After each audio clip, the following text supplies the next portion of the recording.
There we go. Hello.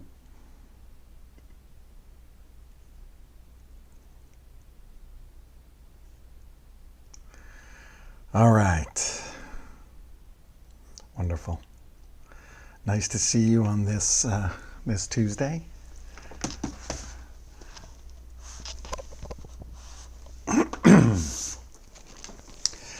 Nice to see you this Tuesday for our meditation together. We've started looking into Ten Commandments, Israelites in the desert, and yesterday we talked a little bit about silence. Today I wanted to relay a midrash, an interpretation of how those Ten Commandments were given. There's a wonderful story told about the Israelites as they're standing under Mount Sinai.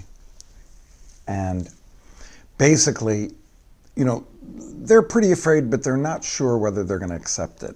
And as the Midrash goes, God lifted up the mountain and held the mountain over all of the Israelites and said, "Would you like to accept these commandments now?"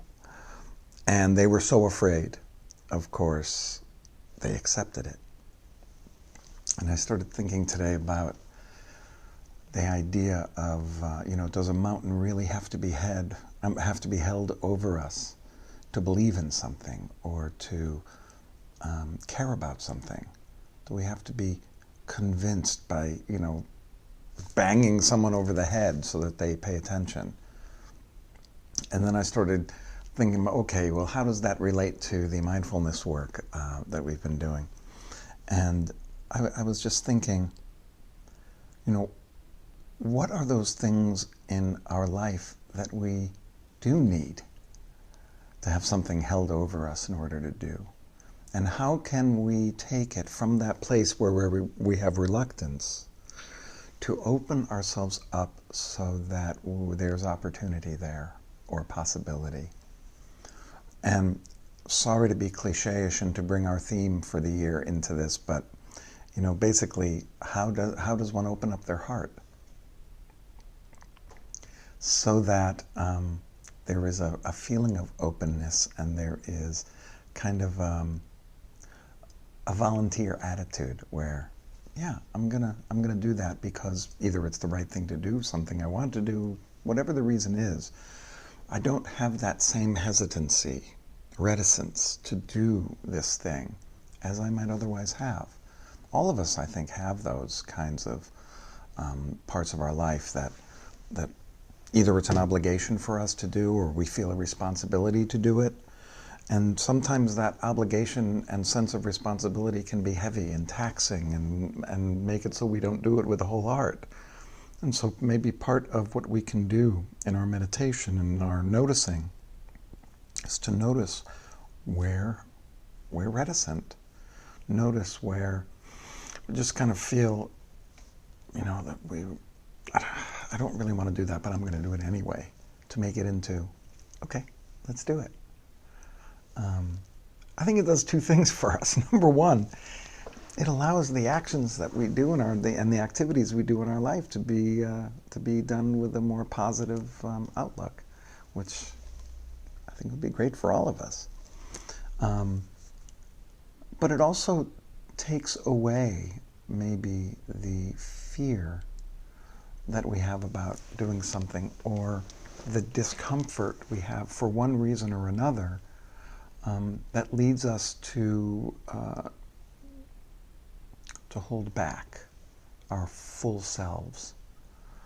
And that doesn't just have to be for particular things, but it could be, what's holding us back? How can we shed what holds us back? And perhaps by noticing that we're feeling this, I don't know, there could be a lot of things, but most of the time it comes to a kind of fear. If we can kind of just say, well, what are we afraid of? What's the worst possible thing that could happen in that given scenario? And then just accept that and move forward. I've mentioned this before, and it's possible my mom or dad is listening, but my dad had this book, How How to Stop Worrying and Start Living that he recommended to me. And there was one lesson in there that I just feel is a great lesson, which is exactly that. Think of the worst possible thing that could happen, and then just accept that that's the worst thing that could happen. And then you do it, and you find probably 95% of the time is that that thing didn't happen. And that the fears of the worst possible thing happening, it's okay to have those fears, but by going into it and doing it, we realize that our worst fears are just that. They're our worst fears. They are just, as I've said before, rumors, right? That's in our head. It may be true, it may not be true, it may be half true and half false, it may be that is the worst thing that could happen. But by knowing what the worst thing that could happen is, it feels to me like a person acts in a way where that can't possibly happen. The worst thing, because it's on your mind and you know how to protect yourselves against it. So maybe as we're noticing what we're thinking about and what we're concerned about and what things on the edge of our senses, which is usually what comes into our minds as we're thinking about our breath, I always find that those things I'm thinking about, those are the things that sneak in are really things that I do find important that maybe I didn't think were as important as they are on the inside.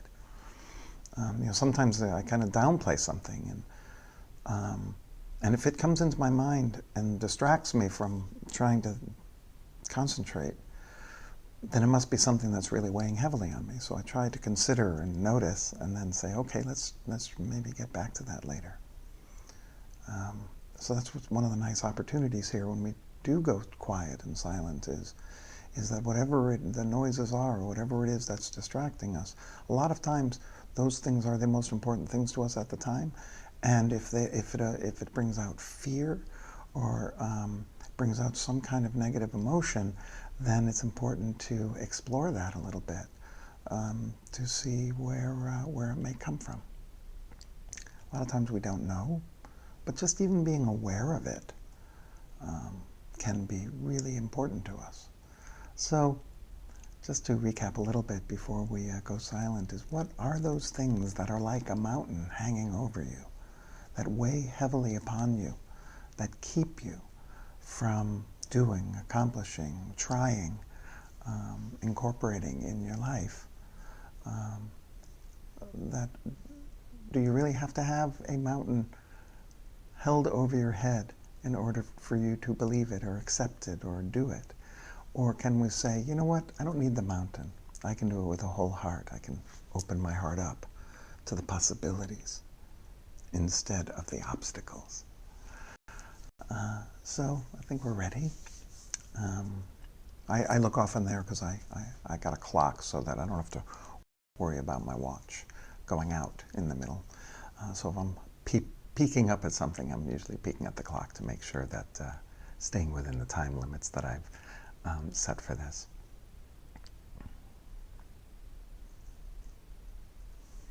Okay. So we're going to go to our breathing now. If you're new to this, we just concentrate on our breath. Try to find some stillness inside of us. But most importantly, we're concentrating on what's happening right now, which means we take into consideration the feelings that are in our body, the tensions that we have in our body as we're breathing. And sometimes on each breath, you can kind of relax different parts of your body so that you notice your body becoming a little more relaxed. Then as we go through this quiet time, concentrating on just our breath coming into our body, our minds are going to take us away. And that's okay. Totally natural. And that part of it is, we call that emet. It's the truth of what's happening at that moment. Your mind is taking you away. So with love, compassion, with chesed, love and kindness, just bring yourself back to your breath. There's no need to get upset that you were thinking or that you're awful at this, you can't even breathe. Sometimes I go about 3 seconds before my mind starts going. Just have to remind myself to bring it back. That's the practice. We're practicing finding the stillness. We could sit here for the half hour and not find it at all, or we could have the entire thing during the entire time. But we're just practicing, trying to make it happen. Get yourself into a good position.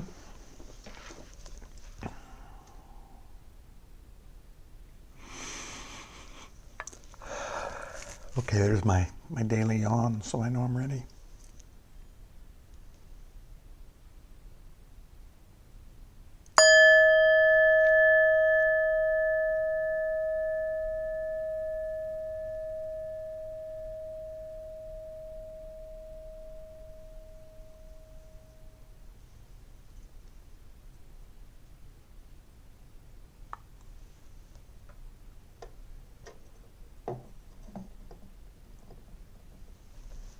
Just breathe regular. You don't need to push it. Just observe and notice how your breath comes in. Feel the air, cold air coming into your nose.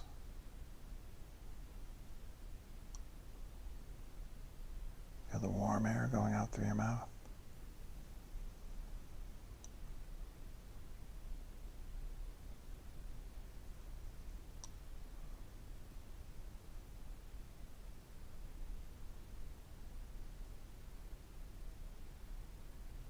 Just trying to allow things to be as they are for now.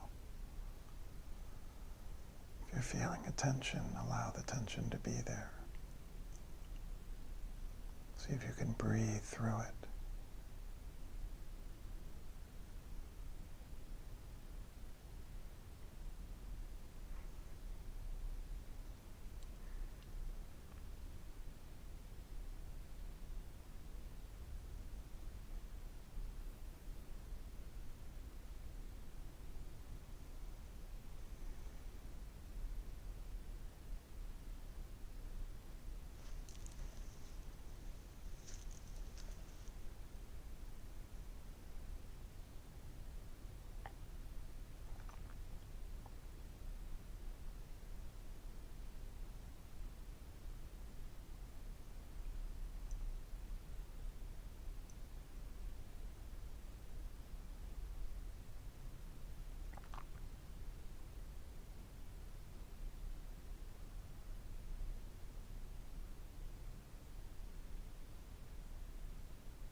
Just want to invite you, if your mind is taking you away, to bring yourself back in love and kindness, just to your breathing.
For our final 4 or 5 minutes together, I'd like to end with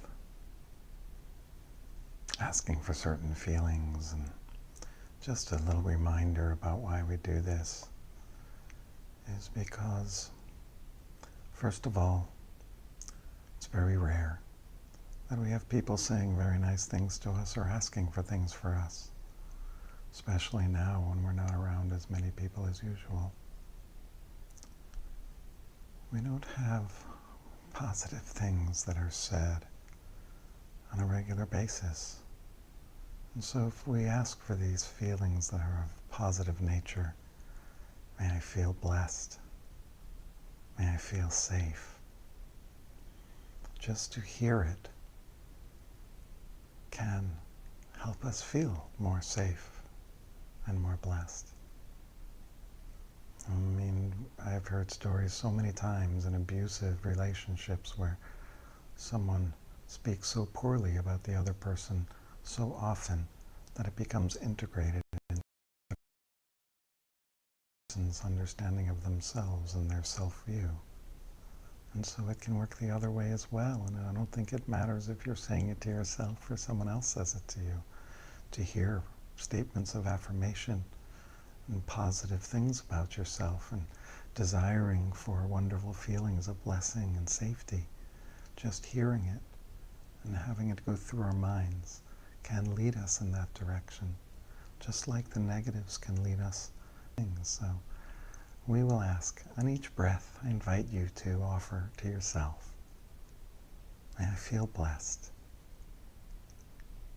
may I feel safe. And each breath, offer yourself one or both of those feelings. May I feel safe. May I feel blessed. And it's like we're just putting that out there in the universe. May I feel safe. May I feel blessed. May I feel blessed and safe.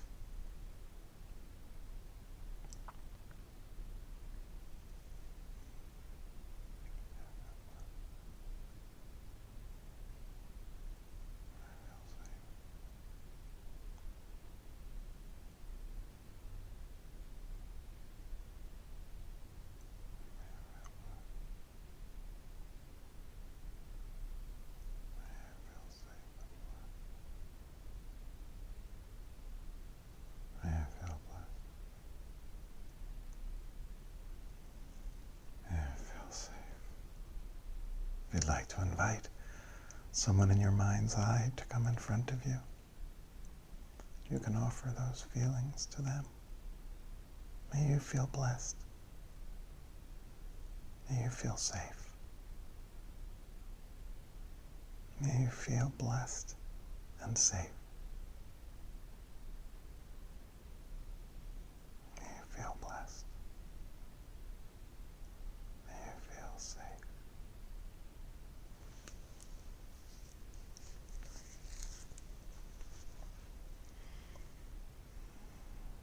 And then let's just bring it back to ourselves. May I feel blessed. May I feel safe. May I feel safe and blessed. And then just sink a little bit deeper into your breath, into this moment. May I feel.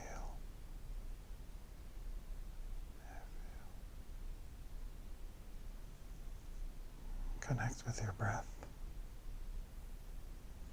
Feel that lightness.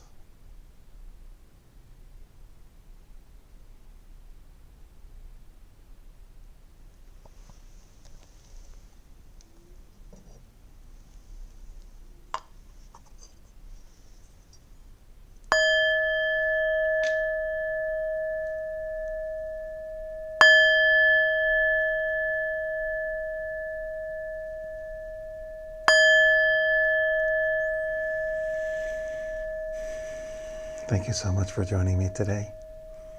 I'm doing 3 bells now. Just a little extra one for an extra feeling of blessing and safety. I hope that tonight you were able to find some stillness, some peace. And may you feel blessed. May you feel safe.